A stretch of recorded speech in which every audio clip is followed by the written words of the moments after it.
Good. Welcome, everyone. Thank you so much for your patience. And we're welcoming you to our very first talk of this edition.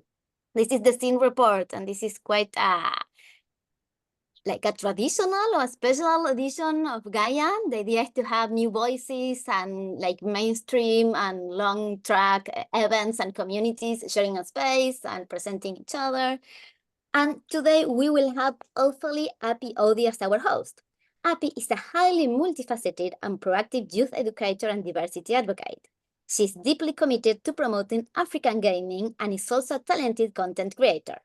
In addition, Apie is a voiceover artist, English-French translator, singer, and songwriter. You can read more about her in the chat that will be copying now her whole bio. And Apie, the floor is yours. Thank you. Thank you. Hello, everyone. Welcome to the Scene Report. So it's a panel dedicated to exploring the evolving world of artistic, experimental, and indie games. So today we're honored to have a fantastic lineup, as you can see, of speakers from diverse corners of the globe, each representing a unique facet of the indie game scene. So we'll be hearing from vibrant communities in Sweden, South Africa, the US, Argentina, and Spain. So together we will explore how indie games are not only pushing creative boundaries, but also building powerful cultural and social connection across different regions. So each of our panelists will share their own stories, insights, and experiences from their local scenes. And after the presentations, we'll dive deeper into the challenges, triumph, and future directions of the indie game industry if we have time. We're looking forward to an engaging conversation where we can learn more about what makes indie games so impactful in today's world. So let's start with our first presenter. Each of them will introduce themselves and then we'll go back to their respective projects. To start, as Lou said, I'm Apie and I'm an African gaming promoter and industry expert. And I'm so grateful to be here today and get to know each and every one of you. So we'll start with Tom from South Africa.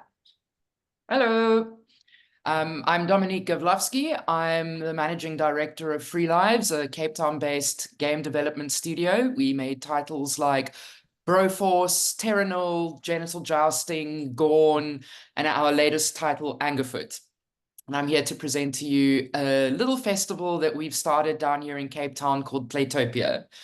Thank you, Apie, for the introduction, and really thanks, Gaia, for creating this space for us to be able to all meet each other and see what we're all up to. So Here we go with my little presentation on Playtopia. So Playtopia is a festival by developers for developers. It's an indie game and immersive arts festival. In other words, we have combined the two art styles into one event to appeal to a wider audience. The event started in 2018 and in Cape Town, and after the pandemic, we took a hiatus, and so this year will be our fourth festival.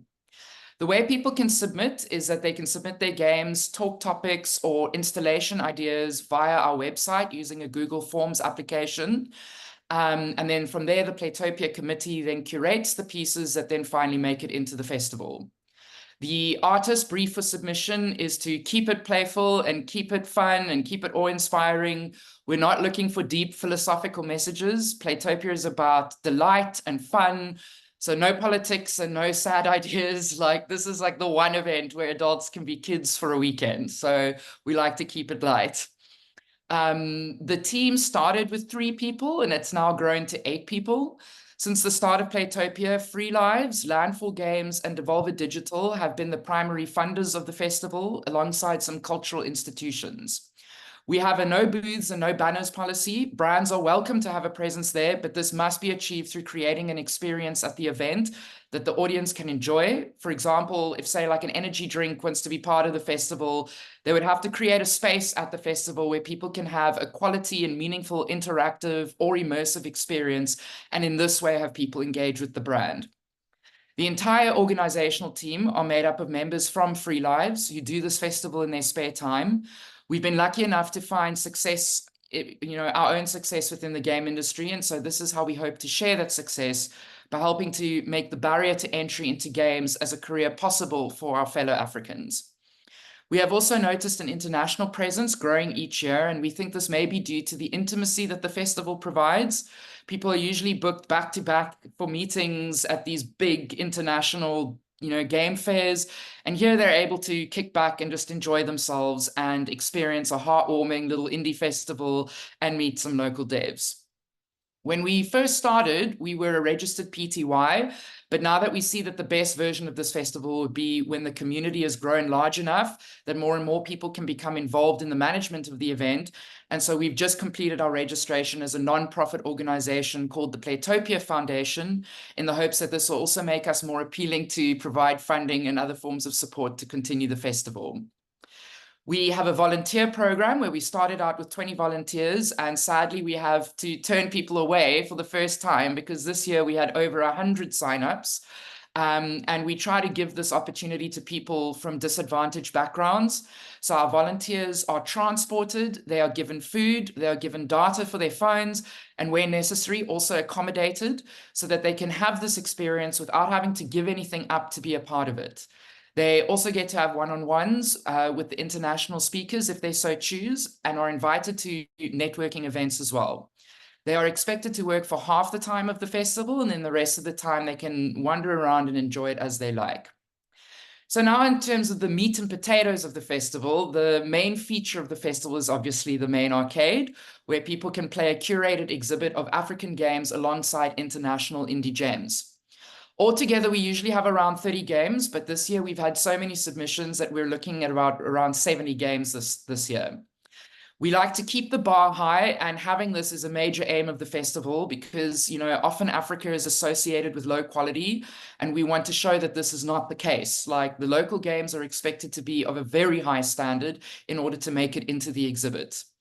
We have Indie Planet, which was a new offering introduced last year, where we host international indie game festivals to exhibit their best in shows, because South Africans cannot afford to travel and we have a very weak currency. So this was our way of bringing the world and different cultural styles of game design to our doorstep. So this year we'll have Bit Summit from Japan, Amaze Festival from Germany, Now Play This from the UK, and Free Play from Australia.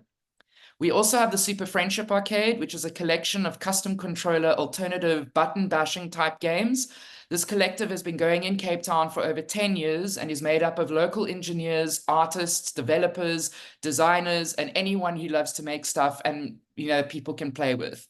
It's important to us that the people find the festival entertaining, otherwise they won't come back. So there's games, there's food, there's bars, there's a rooftop party, there's an epic view of Table Mountain, and an after party hosted by Discoteca, which is like the local biggest queer community event in Cape Town, and we feel that this is what makes the event a totally complete and inclusive experience. We're a festival in our infancy, but we hope that we're able to keep it precious and keep it going for many years to come. Thank you so much. Thank you very much.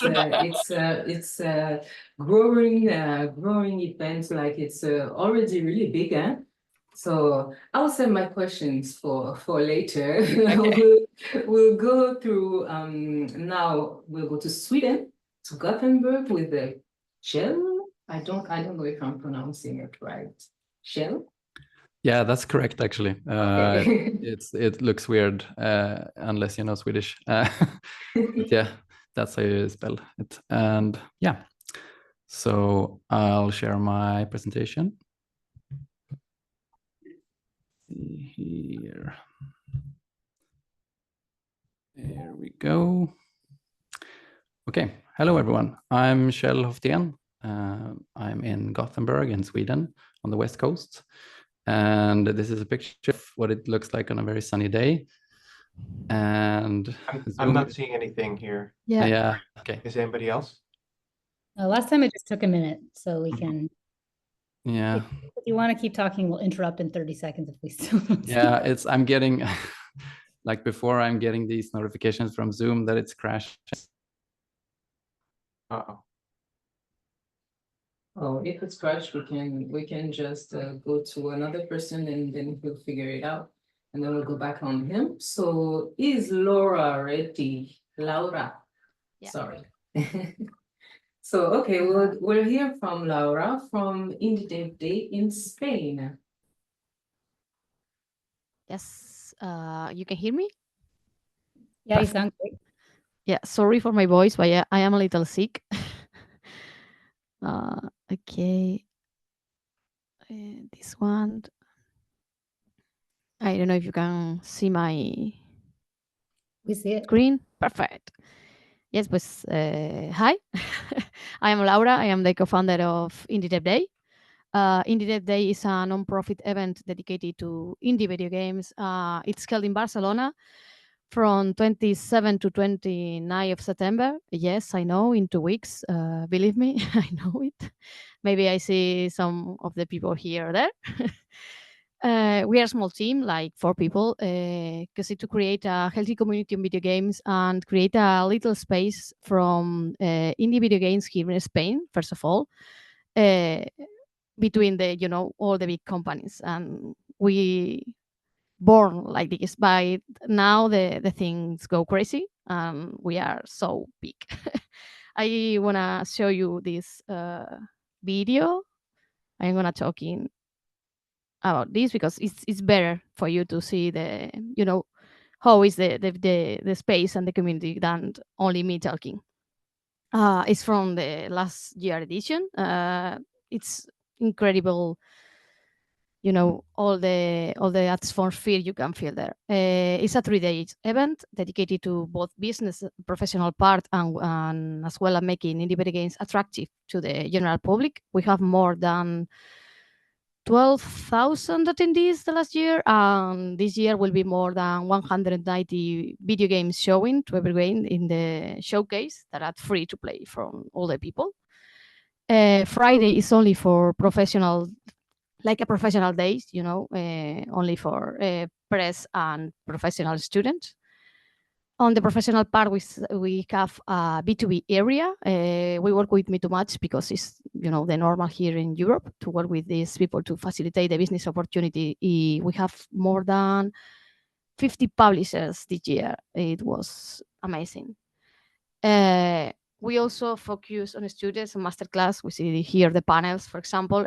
We try to create diverse panels with different professional profiles, not only always the same. We try to, more visibility, for example, with the translate part of the people who make the localization, for example, and the people who are focusing game studies.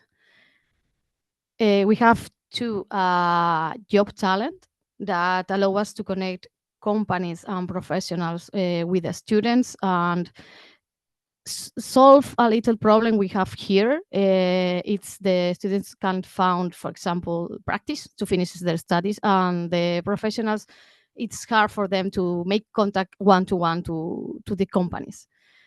But not it's only this boring part. I think we have like you see a more creative, a more artists, a more diverse space. We have magazines, artists, a space for associations like FENDEPS, for example, is the Association of Women Developers of Spain, and Malaga Young, who works to improve the inclusivity in video games and try to help all the video games developers to have a healthy communication between each other. We have a little part of other type of games like the tabletops, because people like game designers has that more focused groups to work with this type of games. This is the our part. We want to share the happiness with all of them and make like a little trophy from the best video games, and it's more like a festivity, a community than other part. We work with a lot of people. You can see, for example, with the government of Spain, the government here in Catalonia, and we try to work with government for other countries. This year, for example, French will be we invite the studios here and we send studios there to talk each other. And if you are a studio and want to come here, of course, you are all invited this year, but I know it's in 2 weeks. I know this year will be crazy, but all the studios will want to to come here, follow us in our website, on Twitter, and we have the space for you there. This is so interesting. Thank you, Laura. So let's all go to Spain. Yes. Maybe next year, because this is it's a bit short, but we'll figure it out for next year. Is Kjell ready right now, or we can try with someone else? So I've sent my slides to Jim. So Jim or Marie. Sure, just yeah, give me 1 second here. Yeah. Teamwork. This is Gaia. What's gonna work? I've got them. Yeah. So it's like the play. I can talk a bit about myself until okay. Now we're screen sharing. Is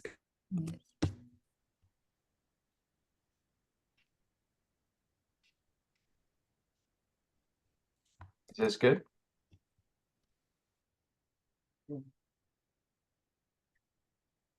Yes. Okay, great. Just let me know when to progress. Yeah. Okay. I keep getting booted by crashing Zoom, but let's keep going.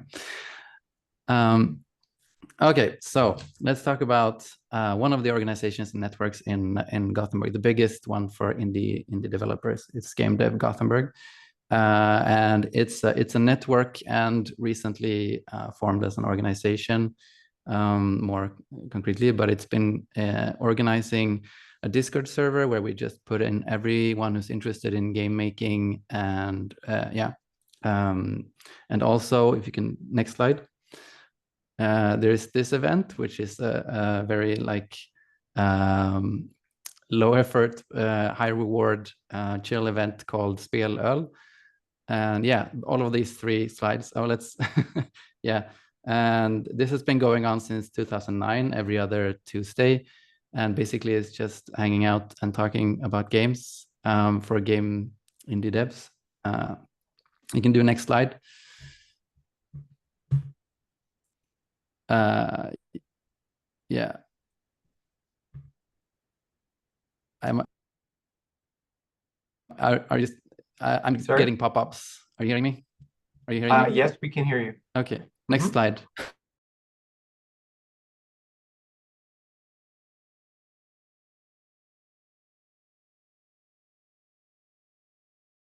I think it's still lagging.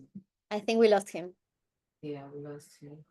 So maybe we'll go to someone else, and then he'll come back. So is Jamin available? Yes. Hello. Hello, Jamin. All right. So you are going to talk to us. Yeah. All right, great. About Can you all see me? OneTwoSix. All right, 1 second. Speaker. Great. Okay, cool. All right, everybody can hear me okay? All right, cool. Let me share my screen here.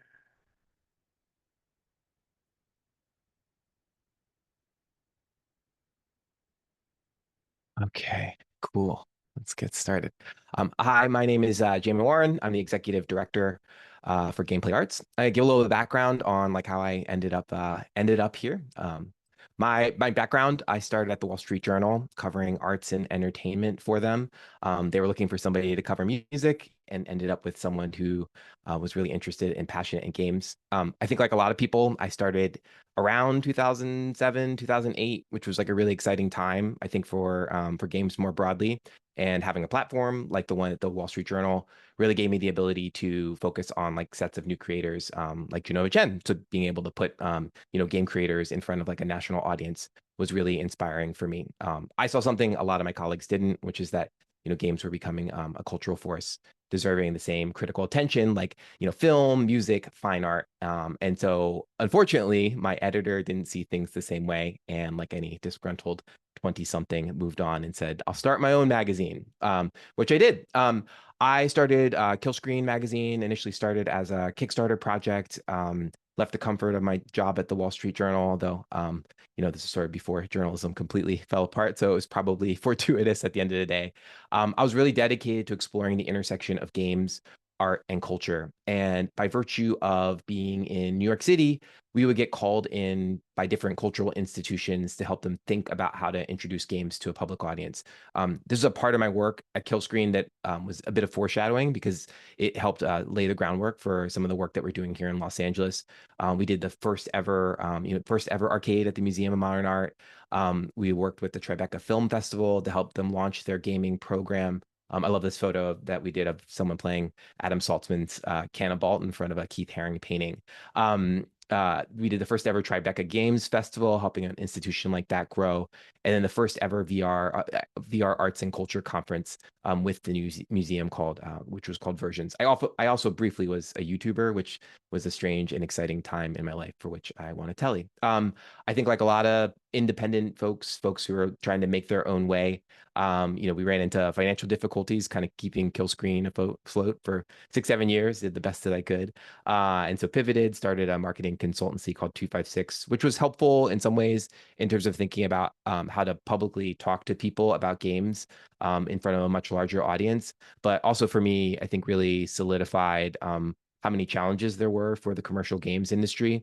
Worked well as a company, but I saw a lot of the same games that I've been seeing over the previous decade, and this like growing emphasis, particularly with big video games, on microtransactions and gambling-like mechanics, which were really difficult for me to swallow as a creative person. So what is Gameplay Arts? Gameplay Arts is, both a break, but also a continuation of some of the other cultural work that I've been doing over the last 15 years. Gameplay Arts is dedicated to advancing game-based arts and culture by cultivating a diverse, adaptive, and collaborative community of multidisciplinary creators. We're really big on trying to draw people in from outside of games of any stripes. So we're looking at technologists, architects, graphic designers, film directors, animators, creative coders, anybody who's interested in the untapped potential of games and game thinking within an art and design context.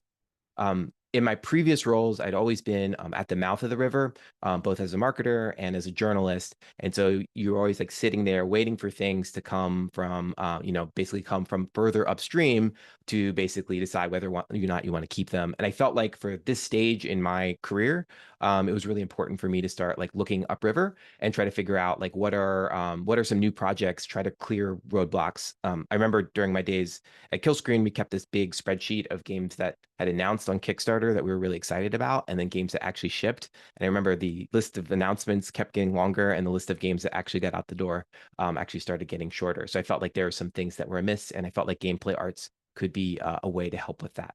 In terms of who it's for, our community is really diverse, really multidisciplinary.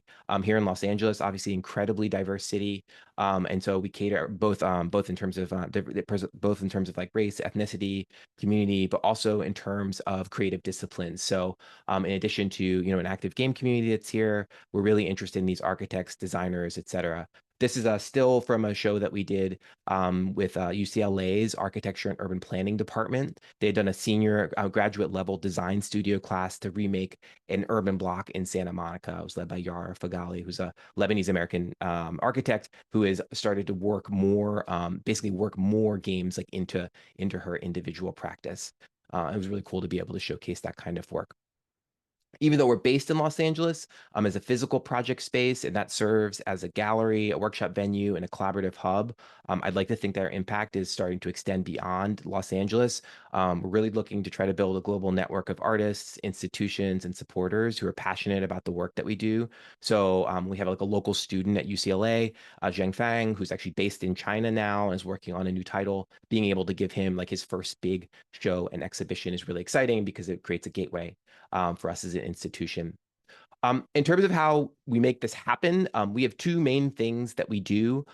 We have a project space that showcases, basically cutting edge game-based art, exploring themes like migration, climate change, and social justice. So this is a project that we recently showcased by Alice Bucknell called The Alluvials. It was a video work and playable video game that explores the politics of drought and water scarcity in a near future version of Los Angeles. Alice, again, from an architecture background, got interested in games and game making as a part of her practice, and we were excited to be able to give her her first opportunity to do that type of work. We also started a presentation, a survey of Mexico-based artists, mostly from Mexico City, but also from Guadalajara as well. And that was informed by post-internet world building. So again, trying to build these like cross-cultural connections between Los Angeles in dialogue with other places. So that's really important, even though we're obviously housed here.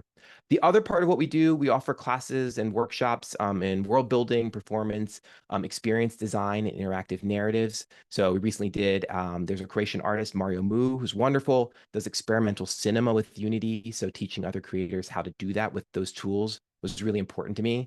And actually, we have an introduction to experience design workshop that we started last week and actually is running through this week as well. So again, trying to solve like both sides of the equation in terms of introducing audiences to work that they haven't seen before, but also trying to train people who are interested in making game-based art in a creative way.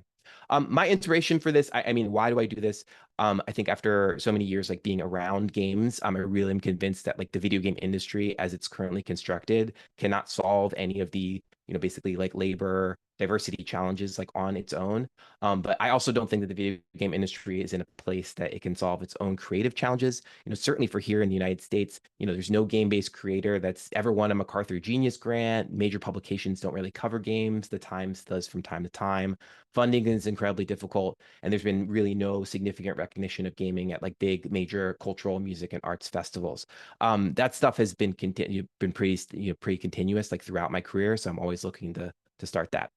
We were asked to give like 3 tips, so I hope these aren't too spicy, but I think stuff that's like worked for me over the past of my career. There's been 3 big things that I want to share. So again, these are personal to me. I'm happy to argue with anybody about them afterwards. The first is I really think everyone needs to like get out of games. If you're only going to game events, you really won't widen the aperture. There's so much that games as a community has to offer to other creative disciplines. So if you're holding events and it's only game developers at those events, to me, that's a sign that you're doing something wrong. The second thing is I don't believe that like indie games as a frame constitutes curation. It's simply too big as a category. I think it's really important for curators to basically find an actual point of view and an actual niche. That could be a local niche. It could be disciplinary. Maybe it's a focus on haptic media. It could be a thematic niche, but just saying that like we're a wrapper for indie games, to me doesn't really hold water in terms of making a long-term cultural impact. And the last thing is I don't think we should be doing arcades anymore. This is a photo from the Kill Screen Festival arcade back in 2016. So the arcades have been near and dear to my heart. I think it's important that you pick something specific, narrow the focus. I think editorial and context really matters a ton. If you go to museums, you'll see they'll focus on a single artist many times, or they give an editorial wrapper to really give some context. So I think just putting a bunch of things in the room with no particular connection to each other is a disservice to audiences, and I don't think serves them well. That's my personal point of view. It seemed to work so far for gameplay arts, but I just want to thank everybody for inviting me, and yeah, I hope that's helpful. Thanks a lot, Jamin. That was really insightful. But I don't agree with you. I love arcades. I love arcades. So I don't know if Kjell is ready now. I can see him. Maybe change the. I'm ready. I have a new computer. Okay. Okay, so we can go with Kjell, who is going to be presenting to us the local indie scene in Gothenburg, Sweden. Thank you. Oh, I have to, hosts have disabled screen sharing for this account. So if I can get that. There we go. Done. Thank you.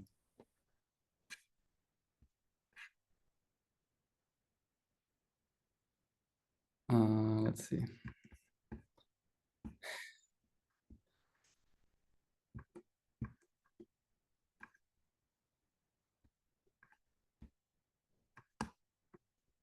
Yeah, no.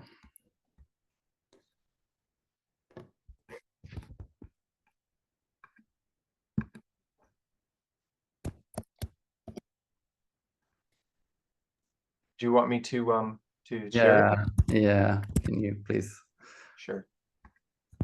Just getting So stuck. while waiting, I can introduce him. So Kjell Håftén is a producer of independent games culture, working with the local game scene in Gothenburg, Sweden. His works consists in building, creating infrastructure around indie games through events, collaborations, and building platforms for creation and exhibition of games and playful art. And he's going to tell us more right now. Yeah, thank you. Thank you everyone for bearing with me. It's kind of a thing, but I'll just talk about the things. Okay, so there's a bunch of frogs on the screen here, and that's basically what I wanted to tell you about our cozy, like bi-weekly event. Is that we've been going on since 2009, and for me, it's like it's super like grassroots thing, but it's very important. And during the pandemic, this is from VR chat, because that's like we weren't able to see each other, and so this was a big thing that we could see each other. And it's like this so the indie scene in Gothenburg is very grassroots and very like it doesn't have big sponsors, but we're very proud of it. We can do the next slide. This is from the Global Game Jam this year, and we were 100 participants. And yeah, and from this scene and from the Spelöl that I mentioned earlier, I've been able to recruit a bunch of members to our office collective, which is like a physical space. I'll tell you about a bit more later. But yeah, so we can do next slide. And yeah, this is also during the Global Game Jam. We had a bunch of had a good time partying and showing each other indie games. You can do the next slide, please.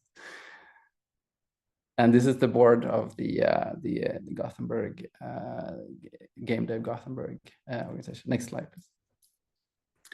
And there's also a thing called Retrospelsmässan, which is a retro game gathering. And so Game Dev Gothenburg does a collaboration with them where they do a game jam around the retro theme. And next slide. And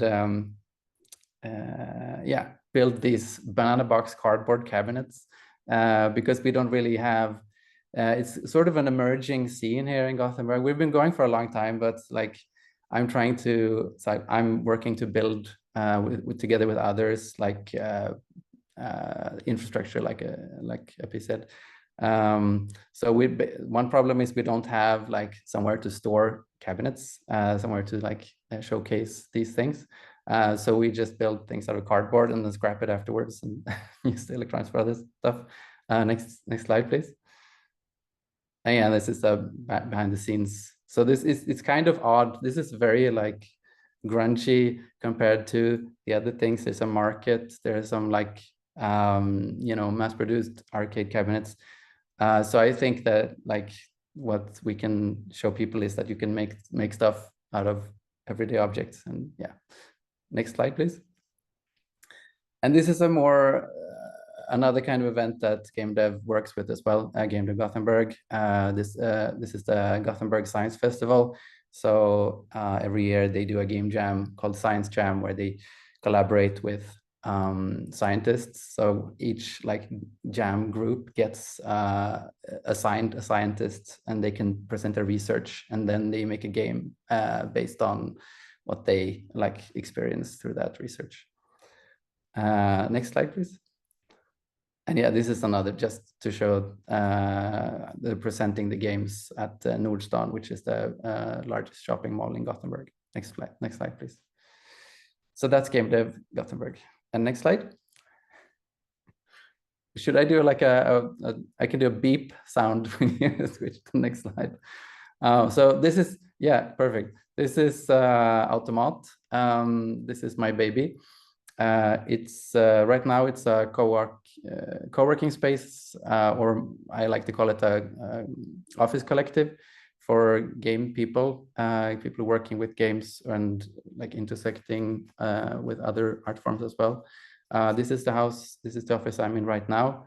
We're on the 3rd floor of this 100-year-old wooden house. And beep. Yeah, it's good. So we do like events for our members. So this is a show and tell event where we invited people from the community, students and other people to test games. Beep.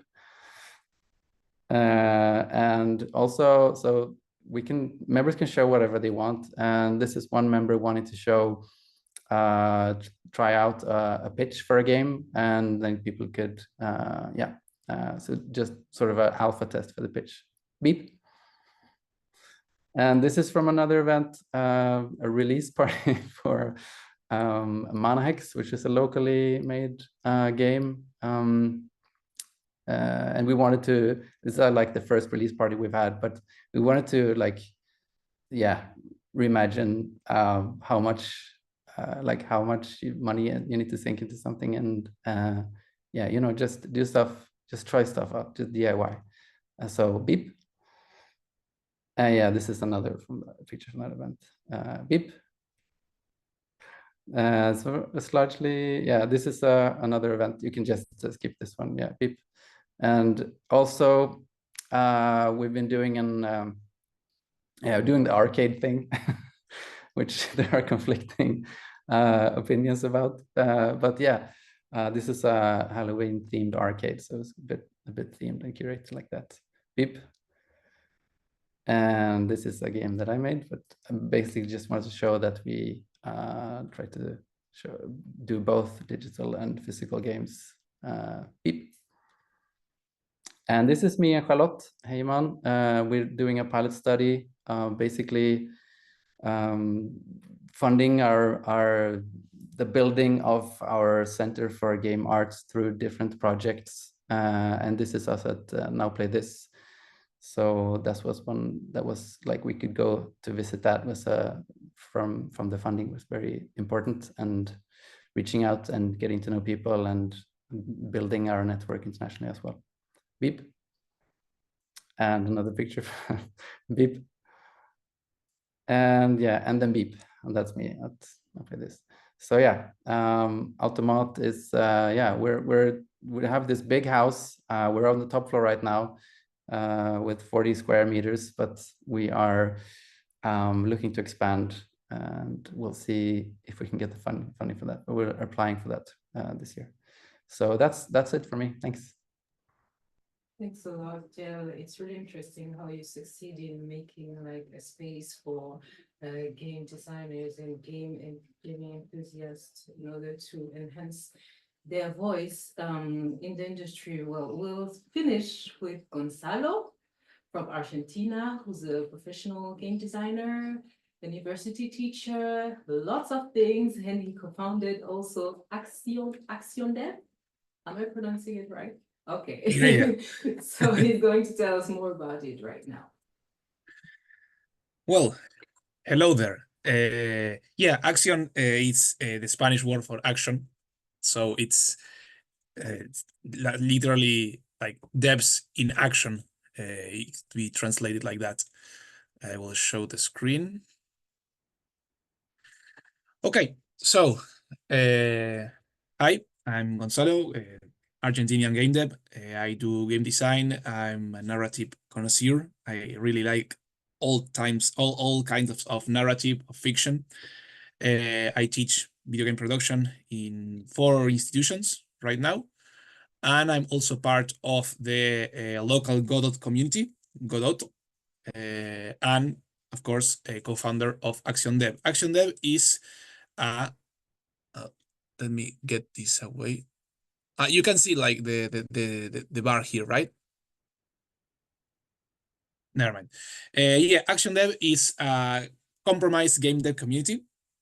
We create game spaces like game jams or educational spaces to work around the idea of games, because we believe that games are games and all ludic creations, not just games, but also like things that complement games, are cultural artifacts, things that will in the future and in the present represent us in a way, represent us as a culture, as a space, as a country, as people in general. We're also part of the video game community network, which is a network of video game devs communities around Latin America. And well, just about that, we are also part, well, we have like a very strong focal focal point on the Latin American experience in general.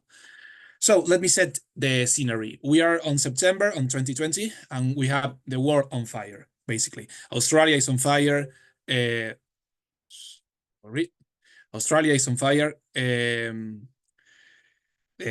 California is on fire, and my country is also on fire. In various regions, the Amazonian was on fire. The littoral, the wetlands were on fire, and also the Puna, which is in the center of the country, was also on fire. And the local media wasn't covering it at all. Apart of that, we were in the middle of the pandemic, so people couldn't get out from their home to express their resentment for the situation.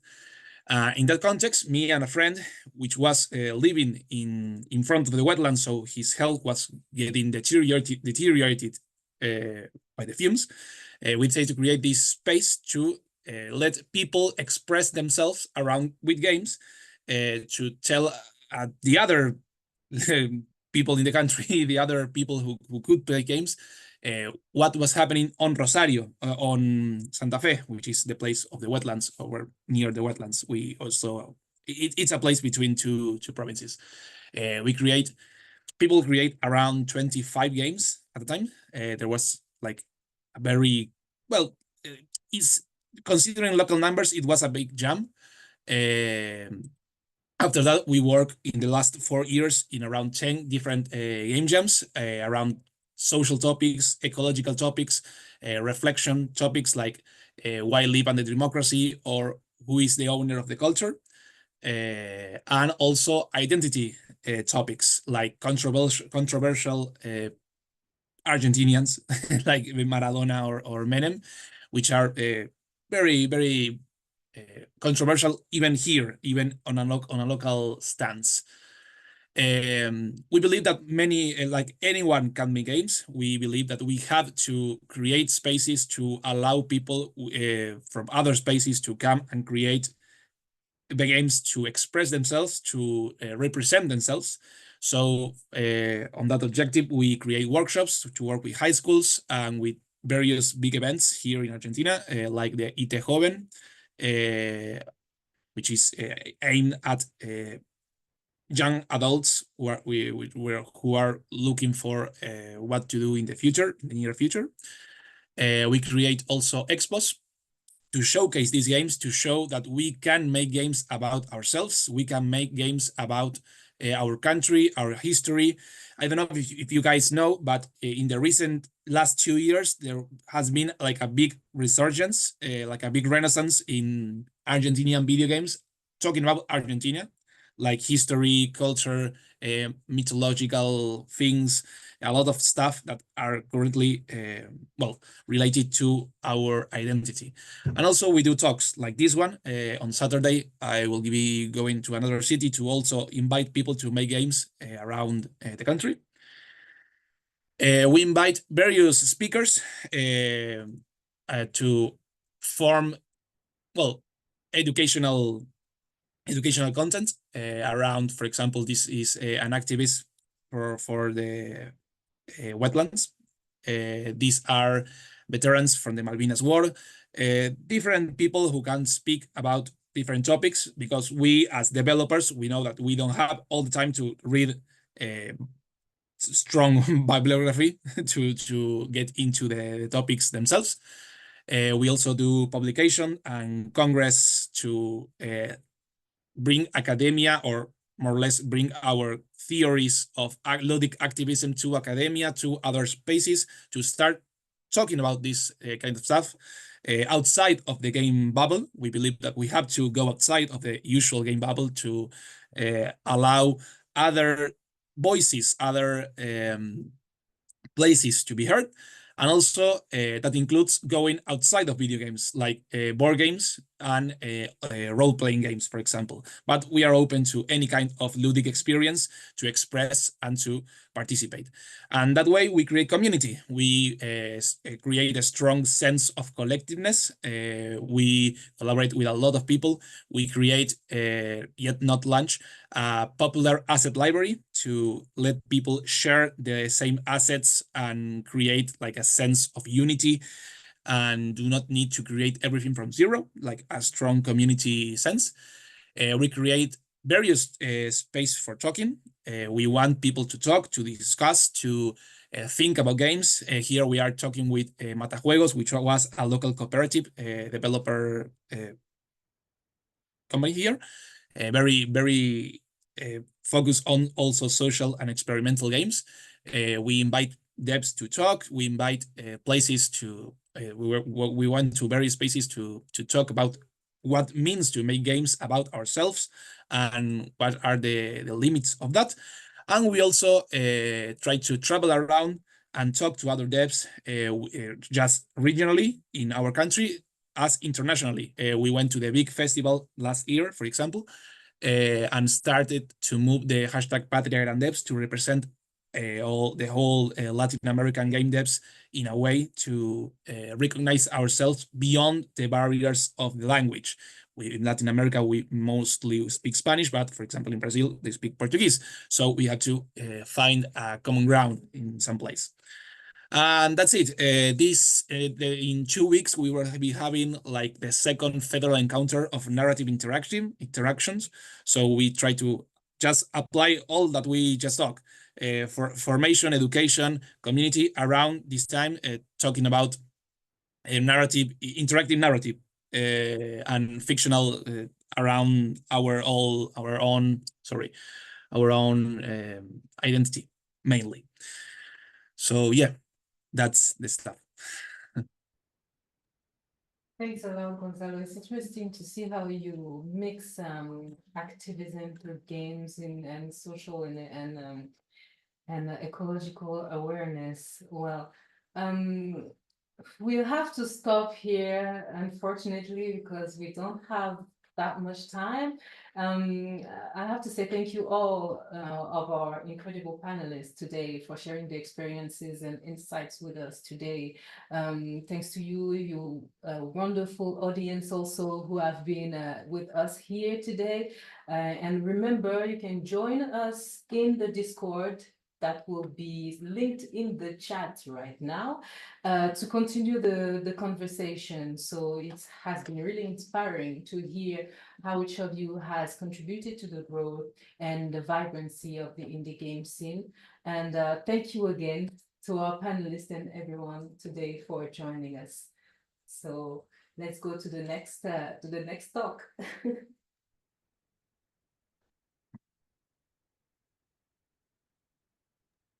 Yes, you have the link for the next one just right here in the chat, so you can go.